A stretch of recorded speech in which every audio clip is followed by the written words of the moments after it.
بچه چطوری؟ امیدوارم از برج مارال هم خوشتون اومده باشه. بچه برج مارال 9 طبقه و در غیبی هم داره. دقیقا خیلی چیزای قشنگی داره، هنوزم تازه، هنوزم کار داره. مرج مارال کلا خودش کلا ساخته شده، فقط باید داخل شهرمون چند تا چیز قشنگ هم بسازیم.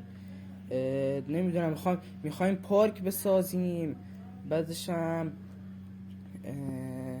میخوایم پارک بسازیم، شهربازی بسازیم، میخوایم چند تا شهرک بسازیم، هتل بسازیم، بیمارستان بسازیم، خیلی چیزای جدید لازم داریم. خب بچه لایک و کامنت و سابسکرایب فراموش نشه.